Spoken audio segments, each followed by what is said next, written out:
Oke coy, jumpa lagi dengan Backend Magang, stay humble dan tetap semangat untuk belajar layaknya anak magang. Oke, ya Backend Magang harap semua yang nonton sehat-sehat ya dan ya lancar-lancar karirnya. Gitu aja lah pembukaannya ya. Biar nggak banyak cincong kita langsung aja. Intinya di video kali ini Backend Magang tuh bakal bahas gimana sih cara kita mengurangi latensi. Ya, sepatu ini request dari teman saya juga nih, lumayan bagus nih idenya. Oke, baik pertama saya akan jelasin dulu ya latensi itu apa sih Bang? Ya ini buat yang belum tahu aja, kalau yang udah tahu ya udahlah ya.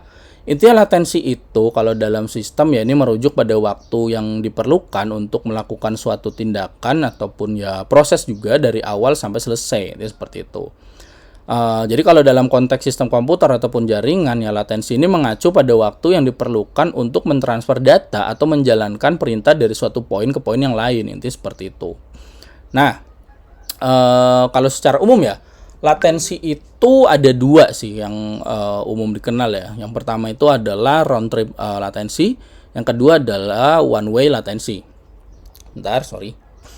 Nah, round trip latensi ini tuh adalah waktu yang diperlukan untuk mengirimkan permintaan dari resource gitu, terus nerima tanggapan juga atau feedback gitu kan, dan mengkonfirmasi si penerimaan feedbacknya itu tadi gitu. Jadi dalam jaringan komputer itu round trip latensi itu mengukur jeda waktu dari saat data dikirim hingga data diterima kembali oleh pengirim gitu ya, seperti ya setelah melewati suatu route yang sesuai, ya seperti itu. Nah, kalau one way latensi ini adalah waktu yang diperlukan untuk mentransfer data dari suatu poin ke poin yang lain dan istilahnya itu ya tanpa mempertimbangkan waktu respon gitu ataupun konfirmasi ini seperti itu. Jadi one way latensi itu dapat mengukur waktu yang diperlukan untuk mengirimkan data dari server ke klien itu seperti itu. Jadi ya intinya latensi ini jadi faktor yang krusial juga ya dalam performa suatu sistem nih seperti itu ya. Nah, gimana sih cara kita mengurangi latensi? Ya, di sini saya udah belibet. Saya udah buat beberapa poin ya seperti ini. Jadi ada 6 poin di sini. Yang pertama itu adalah database indexing, yang kedua caching, ketiga load balancing, yang keempat CDN, dan yang kelima async processing, yang terakhir data compression. Jadi intinya ini yang udah saya rangkum sih. Nanti kalau ada yang lain boleh tambah di komen. Ya masih ada sih sebenarnya, cuma yang paling sering saya lakukan tuh ini gitu. Oke, kita mulai dengan database indexing itu. Database indexing ini pernah saya jelasin juga di video saya sebelumnya. Jadi sih di sini saya cuma bahas dikit aja lah ya. Apa intinya sih? Indexing itu kan ya proses menambahkan struktur data tambahan ke dalam database untuk mempercepat pencarian data. Dia seperti itu ya kalau simpelnya. Nah, dengan database indexing ini gimana sih biar mengurangi latensi? Ya dengan database indexing kita tuh harus mastiin juga kita tuh membuat indeks yang benar. Ini seperti itu. Dan bahkan nggak cuma sekedar membuat indeks yang benar ya, kita juga perlu pada real case-nya kita tuh mungkin juga bakal perlu menggunakan ya istilahnya tuh optimasi lah, seperti kita harus mengoptimalkan dan bahkan mungkin kita tuh harus merefaktor query-query kita yang slow running, seperti itu. Nah, kalau kita kembali ke ngomongin si indexing, intinya kan tadi kita harus memastikan kita membuat indexing yang benar. Nah, indexing yang benar itu seperti apa sih Bang? Nah, indexing yang benar itu yang pertama adalah kita harus melakukan pemilihan kolom yang tepat. Jadi indexing yang benar itu dimulai dengan memilih kolom-kolom yang sering digunakan dalam operasi pencarian atau filter query. Jadi kayak kita where apa gitu. Nah, where apanya ini nih itu kolomnya itu kita taruh di indexing. That's simpelnya seperti itu. Jadi misalnya tuh kalau kita pada tabel user gitu ya. Terus jika kita tuh sering melakukan pencarian berdasarkan username misalnya gitu ya. Jadi dalam si tabel user tadi maka membuat indeks pada kolom username yaitu bakal membantu mempercepat proses pencarian seperti itu. Nah, yang kedua kita juga bisa melakukan indeks unik pada si primary key seperti itu ya.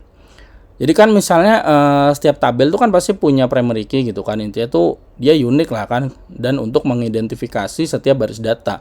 Nah, kalau kita membuat indeks pada si primary key ini ya juga praktek yang baik seperti itu. Jadi contoh tadi kan kalau kita ke tabel user tadi ya jika kolom ID itu adalah primary key-nya dan yang jelas itu unik gitu kan. Ya ini membuat indeks pada kolom ID ya akan mendukung proses pencarian berdasarkan si ID tadi jangan lebih cepat ya seperti itu. Jadi ketika where ID itu proses scanning di database itu akan lebih cepat. Jadi fetchingnya itu kita akan mendapatkan data lebih cepat lagi, dan tentunya ini ngurangin latensi dari sistem kita, seperti itu. Nah, yang ketiga dalam konteks membuat indeks yang benar, yaitu kita bisa juga menggunakan penggunaan composite index atau indeks yang digabungkan, seperti itu. Jadi jika sering kita nih melakukan query dengan beberapa kondisi yang berbeda, ya membuat indeks gabungan pada beberapa kolom yang gunakan dalam kondisi query itu tadi ya, itu dapat meningkatkan performa juga. Jadi misalnya tadi masih di contoh tabel user gitu ya. Misalnya kita ada query dengan kondisi where yang statusnya aktif misalnya gitu, dan role-nya apa ya, admin gitu misalnya. Nah, kalau kita membuat indeks gabungan pada kolom status dan role tadi, ya ini akan membantu mempercepat proses pencarian data juga. Nah, itu kan tadi indeks yang benar ya, berarti ada juga indexing yang salah itu kan. Nah, kalau indexing yang salah gimana tuh Bang? Nah, kalau indexing yang salah ya bisa dibilang ya kebalikannya yang tadi aja sih gitu. Misalnya kita indexing di kolom yang jarang dipakai, yaitu jelas salah ya. Jadi membuat indeks-indeks pada kolom yang jarang digunakan gitu ya dalam operasi pencarian ataupun filter query, ya ini nggak efektif dan bisa memakan ya istilahnya itu resource yang nggak perlu gitu loh. Dia seperti itu.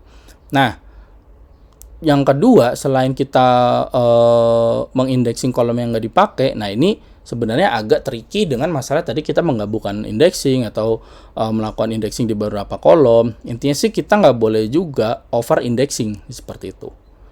Jadi intinya kalau over indexing itu dia gini, kalau kita membuat terlalu banyak indeks pada tabel, itu tuh bakal mengakibatkan overload pada performa si database itu sendiri. Ini seperti itu. Terutama tuh dia tuh saat proses kayak pas insert, delete, terus update. Nah, itu dia jadi lambat di situ kalau indexingnya terlalu banyak.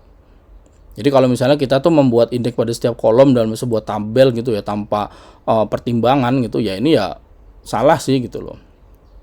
Jadi dia akan overload ketika justru proses insert, update, dan delete-nya gitu. Nah, kalau tadi kita udah bilang indeks yang unik, di sini kita ada yang salah juga kalau kita itu membuat indeks pada kolom dengan banyak nilai unik. Nah, ini lagi nih. Tadi pada kolom yang unik, dan di sini kita kalau indexing yang salah itu kita membuat indeks pada kolom dengan banyak nilai unik. Nah, itu garis bawahnya di situ ya. Jadi misalnya kita membuat indeks pada kolom dengan banyak nilai unik, jadi nilainya itu jarang lah sama atau bahkan bisa nggak sama sekali gitu ya. Ini bakal nggak efektif karena indeks tersebut tidak akan memberikan keuntungan yang signifikan nanti ya dalam proses kita fetching data. Ini seperti itu. Contoh nih misalnya nih ya, kita buat indeks pada kolom alamat email ya. Kalau kasusnya si user tadi ya, tabel user kan biasanya alamat email tuh unik kan. Jadi nggak bakal memberikan manfaat yang signifikan gitu dalam operasi pencariannya gitu, karena user ini kan memiliki alamat email yang unik gitu loh. Itu seperti intinya seperti itu lah ya. Bentar.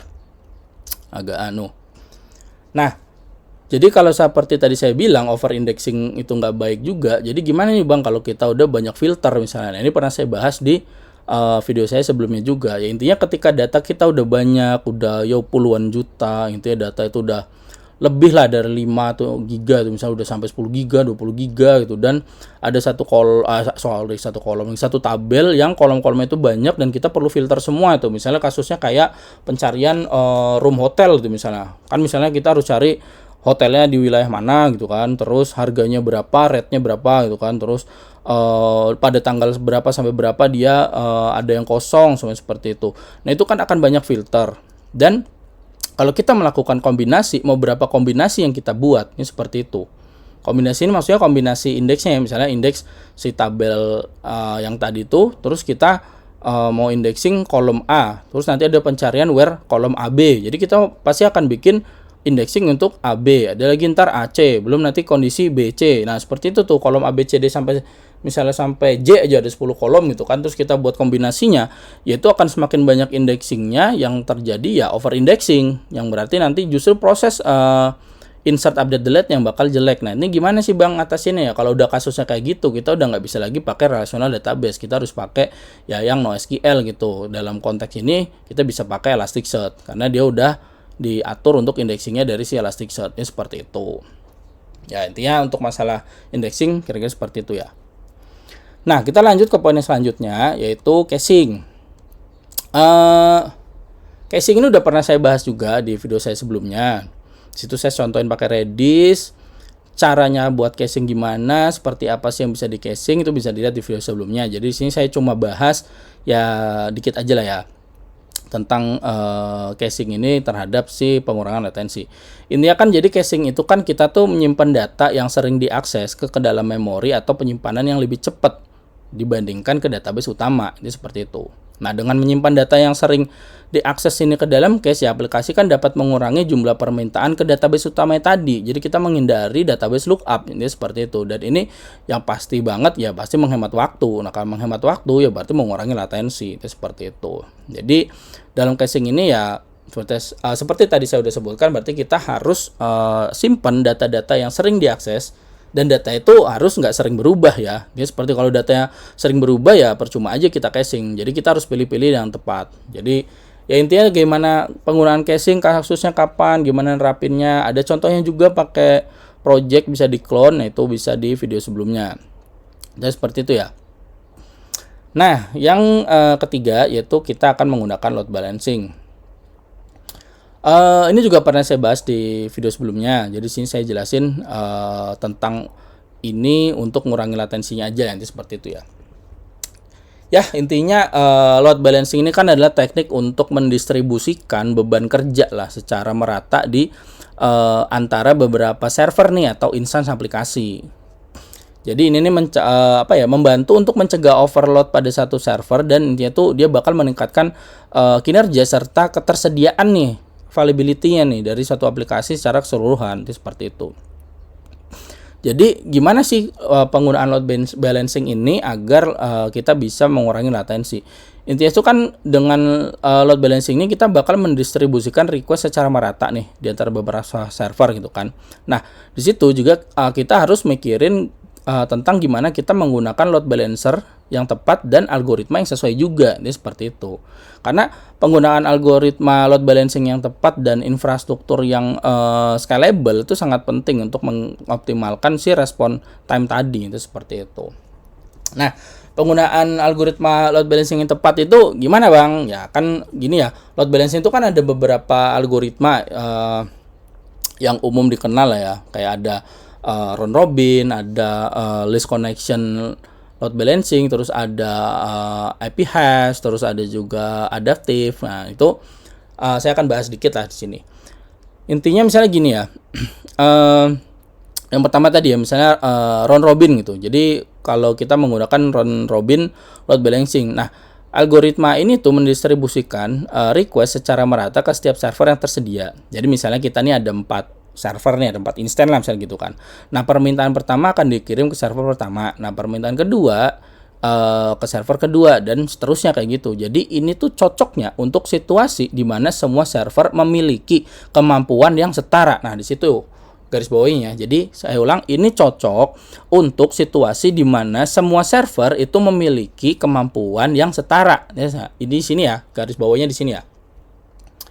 Nah, yang kedua itu ada namanya algoritma list connection load balancing. Nah, algoritma ini itu mengarahkan request ke server dengan jumlah koneksi yang terendah pada saat itu. Nah, ini beda ini. Jadi ini berguna jika beberapa server mungkin lebih sibuk daripada yang lain. Nah, ini garis bawahnya di sini lagi. Jadi bedanya tadi dengan round robin ya. Saya ulangin ya. Jadi kalau yang list connection ini berguna jika nih ya beberapa server mungkin lebih sibuk dari yang lain. Seperti itu. Duh, leher saya sakit. Bentar ya guys. Oke, yang ketiga adalah IP hash load balancing. Nah, algoritma ini tuh membagi permintaan berdasarkan alamat IP lagi. IP ya enak ngomongnya. Alamat IP pengirim gitu. Aduh, lidah Indonesia memang. Intinya tuh IP hash load balancing itu tuh memastikan bahwa permintaan dari IP yang sama selalu diarahkan ke server yang sama. Jadi ini berguna untuk menjaga konsistensi si session pengguna. Nah, di sini nih poinnya di situ ya. Ini berguna untuk menjaga konsistensi session pengguna ya di situ. Nah, yang terakhir itu ada namanya adaptive load balancing. Nah, algoritma ini tuh memiliki lagi. Intinya sih gini, algoritma ini itu secara dinamis tuh memiliki. Jadi secara dinamis dia memilih strategi load balancing berdasarkan kinerja server. Ya seperti itu. Jadi misalnya tuh gini ya, jika server tertentu tuh mulai overload gitu kan, nah algoritma ini dapat mengarahkan lebih sedikit permintaan atau request ya ke server tersebut, sementara meningkatkan beban pada server yang lebih kuat. Ini seperti itu. Jadi perbedaan di situ ya kalau adaptive load balancing.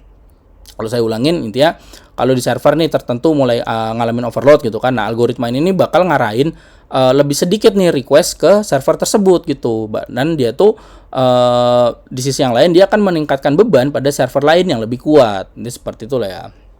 Nah terus tadi setelah kita menggunakan algoritma balancing yang tepat gitu kan, tadi saya juga sebutkan adalah belibet banget sih, sorry guys, kayak aus ya. Jadi kan tadi saya juga sebut infrastruktur yang scalable. Nah, infrastruktur yang scalable itu gimana sih Bang? Nah, infrastruktur yang scalable itu pertama ya ada yang namanya elastisitas server.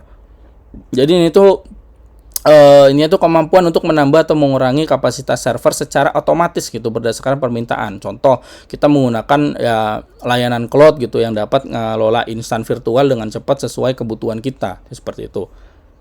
Terus yang sering saya sebut juga ada di video saya sebelumnya juga, horizontal scaling. Intinya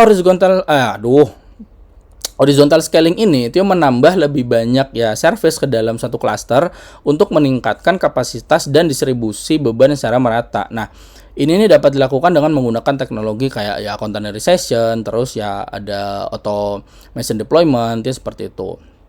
Yang ketiga, monitoring dan auto scaling. Jadi kita tuh memiliki sistem monitoring yang canggih untuk ya memantau kinerja lah dari server dan mengaktifkan auto scalingnya gitu secara otomatis ketika diperlukan. Contohnya tuh kita pakai kayak Prometheus gitu untuk monitoring dan si Kubernetes lah untuk ngatur auto scalingnya. Jadi seperti itu. Kalau contoh penerapan perlu saya jelasin gak ya? Saya jelasin aja. Misalnya contoh penerapannya ini gini, misalkan sebuah aplikasi web gitu ya, dia itu menggunakan algoritma list connection load balancing gitu. Nah, dia itu kan untuk memastikan server yang kurang sibuk mendapatkan lebih banyak permintaan. Nah, sementara infrastruktur di belakangnya dirancang untuk horizontal scaling nih, misalnya gitu nih, dengan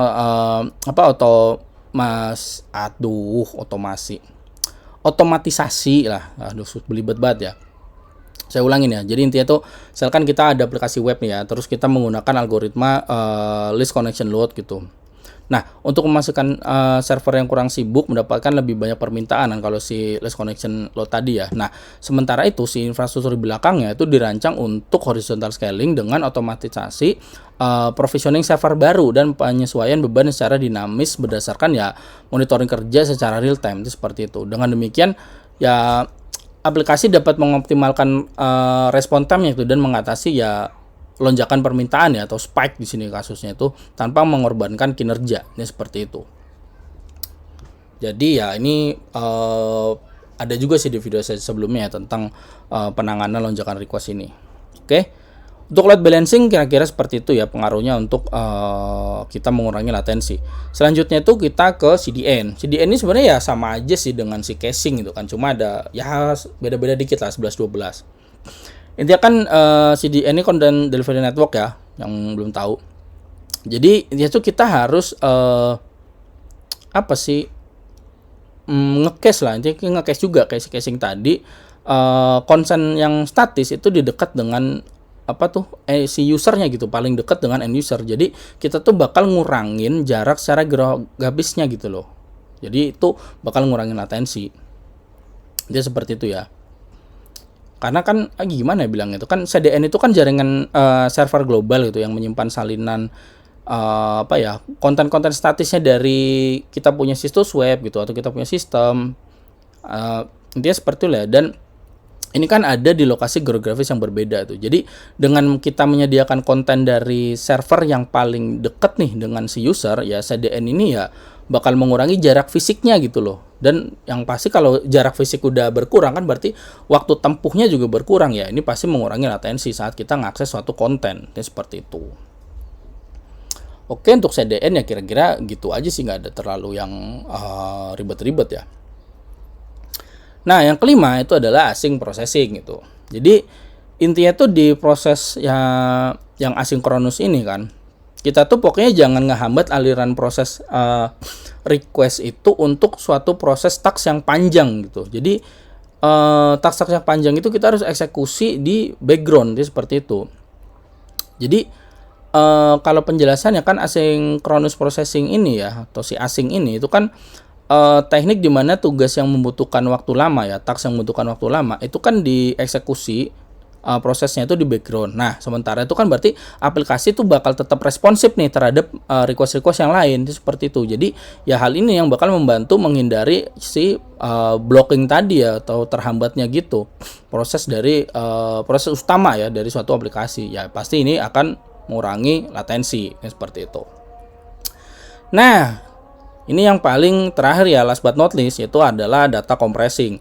Intinya tuh kita harus ya kompres dulu nih data sebelum mengirimkan melalui ya internet gitu, jaringan gitu loh. Jadi kita bisa gunain library itu kayak gzip, terus ada apalagi ya, zlib itu juga bisa. Intinya kan kita tuh data tuh kita kurangin dulu, kita kompres sebelum dikirim ke jaringan. Nah, dengan data yang udah dikurangi ini kan berarti waktu yang dibutuhkan untuk transfer data melalui jaringan tadi kan bakal berkurang gitu loh. Nah, penggunaan library-nya tadi ya itu biar lebih mudah lah gitu. Jadi kita bakal lebih efisien tuh saat mengirim data yang gede-gede gitu, dan pastinya ini bakal mengurangi latensi. Oke. Jadi kira-kira itu aja sih poin-poin tentang gimana kita mengurangi latensi nih. Sebenarnya masih banyak, bisa kita diskusiin juga. Cuma yang sering saya gunakan dan yang saya rangkum 6 poin ini aja. Kalau ada yang mau tambahin, boleh tambahin di komentar. Nanti kita bakal ngobrol di komentar lah, seperti itu. Oke, jadi kira-kira gini aja sih tentang ya ini bisa dibilang strategi lah untuk kita mengurangi latensi di sistem kita gitu. Jadi ya mudah-mudahan bisa membantu, bermanfaat gitu kan. Dan ya jangan lupa support terus Backend Magang dengan ya subscribe, like, dan terutama share ya. Karena kalau share kan siapa tahu nih ada rekan-rekan kita yang lagi belajar ataupun lagi ngadepin suatu case tertentu yang mungkin bisa terbantu dengan video-video yang saya share. Jadi seperti itu. Jadi sekali lagi terima kasih. Sekian dari saya. Salam Backend Magang.